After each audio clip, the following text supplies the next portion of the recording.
திருவருகை காலம் 4வது ஞாயிறு. நற்செய்தி பகுதி மத்தேயு பிரிவு 1 அருள்வாக்குகள் 18 தொடக்கம் 24 வரை. அது கிறிஸ்துமஸுக்கு சில நாட்களுக்கு முன்பு நடந்த சம்பவம்.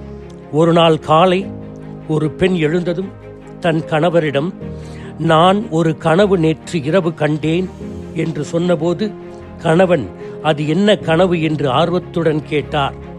கிறிஸ்துமஸுக்கு நீங்கள் விலையுயர்ந்த முத்து மாலையை வாங்கித் தருவதாக அந்த கனவில் நான் கண்டேன். அதற்கு என்ன அர்த்தம் என்று தன் கணவரிடம் கேட்டபோது, இன்னும் ஒரு சில நாட்களில் உனக்கு அது தெரிந்துவிடும் என்றார். 2வது நாளும் அதையே மனைவி சொன்னார். கணவனும் அதற்கு சரியான பதில் கொடுத்தார். 3வது நாள் கணவரிடம், இன்றும் நான் அதே கனவை கண்டேன் என்று சொன்னபோது கணவர் சொன்னார், இன்று இரவு உமக்கு தெரிந்துவிடும் என்று சொன்னார். மாலை வருகின்ற போது ஒரு பரிசு பொருளை வாங்கி வந்தார் கணவர். மனைவி மிகுந்த ஆர்வத்துடன் மெதுவாக அந்த ரிப்பனை எடுத்துவிட்டு பிறகு மெதுவாக பிரித்தார். பிரித்த போது அவர் கண்டார் ஒரு புத்தகம். அந்த புத்தகத்தின் பெயர் கனவுகளின் அர்த்தம்.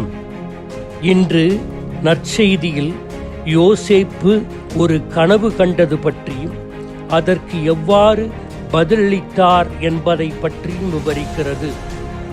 இன்றைய நற்செய்தியிலிருந்து 3 பாடங்களை நாம் கற்றுக்கொள்கிறோம்.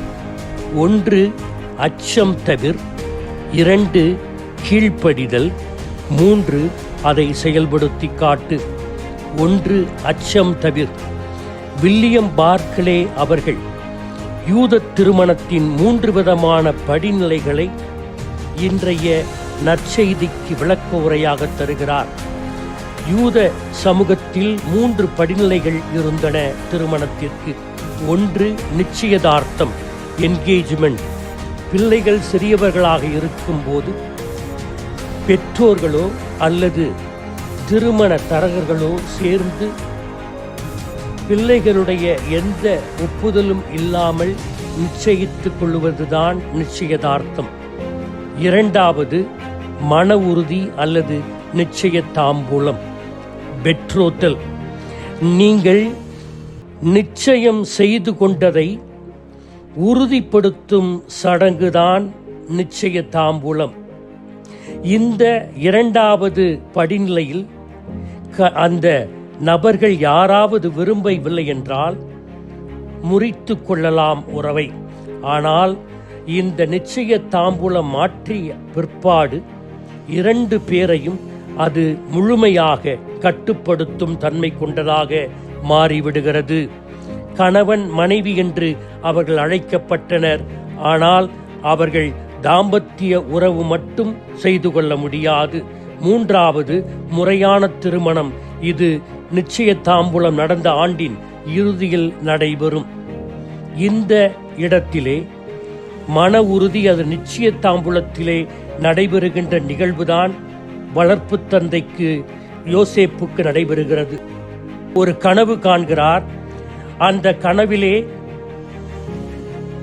கடவுளுடைய செய்தி அருளப்படுகிறது. அங்கே அன்னை மரியாவை ஏற்றுக்கொள்ளுவது கூட அவருக்கு எளிதாக இருந்தது. ஆனால் அதைவிட மிக முக்கியமானது அது கொடுத்த பொறுப்புணர்வு, மிகப்பெரிய பொறுப்புணர்வு. அதுதான் அவரால் ஏற்றுக்கொள்ள முடியவில்லை. பயப்படுகிறார். ஏனென்றால் வளர்ப்பு தந்தையாக அவருக்கு பெயர் வைக்க வேண்டும். எனவே மகனாகவே ஏற்றுக்கொள்ள வேண்டும். இந்த மிகப்பெரிய பொறுப்பை செய்ய வேண்டும் என்கின்ற அந்த ஒரே ஒரு பயம்தான் யோசேப்புக்கு இருந்தது. கடவுள் எந்த ஒரு கொடையையும் கொடுக்கின்ற போது அதற்கு சவாலான பொறுப்பையும் சேர்த்து கொடுக்கிறார். அருளை கொடுத்துவிட்டு நாம் நன்றாக இருக்க வேண்டும் என்பதற்காக கடவுள் கொடுக்கவில்லை. மாறாக அந்த நபர் வழியாக மற்றவர்களுக்கு அந்த அருளினுடைய மொத்த பலனும் கிடைக்க வேண்டும் என்பதற்காகவே கடவுள் ஒருவருக்கு அருள் கொடுக்கிறார். அருள் பெறுகிறவர் அதனுடைய கணாகணத்தை, பொறுப்புணர்வை உணர வேண்டும். இரண்டாவது, அவர் பயப்படுவதை பிறகு மாற்றிக்கொண்டார். கடவுளுடைய உதவியால் கீழ்ப்படிந்தார். ஆம், உடனடி கீழ்ப்படிதலே உண்மையான கீழ்ப்படிதல். தாமதப்படுத்தும் கீழ்ப்படிதல் கீழ்ப்படிதலே அல்ல. கீழ்ப்படிதலிலிருந்து விலக முயற்சிப்பவர் இறை அருளிலிருந்தும் விலகி விடுகிறார். எனவே நம்முடைய புனித யோசேப்பு கடவுளுக்கு கீழ்ப்படிந்தார். உடனடியாக வானதூதர் சொன்னதற்கு கீழ்ப்படிந்தார். கடவுள் கொடுத்த அருளுக்கு அவர் விலகிவிட முயற்சிக்கவில்லை. அவர் கீழ்ப்படிதலிலிருந்து விலகிவிட முயற்சித்திருந்தால் இறை அருளும் அவரை விட்டு விலகி போயிருக்கும். ஆனால் கீழ்ப்படிந்தார், பொறுப்புணர்வின் கணாகணத்தை ஏற்றுக்கொண்டார். மூன்றாவது, கீழ்ப்படிதலோடு செயல்பட்டார். எந்த ஒரு வார்த்தையும் பேசாமல் கடவுளுடைய வார்த்தையை தன்னுடைய சிறமேற்கொண்டு செயல்பட்டார். எனவே இன்றைக்கு யோசேப்பு வழியாக திருவருகை காலத்தில் கடவுள் கொடுக்கின்ற செய்தி: 1, அச்சம் தவிர்; 2, கீழ்ப்படிதலோடு இரு; 3, அந்த கீழ்ப்படிதலை செயல்பாட்டில் காட்டு. ஆமீன்.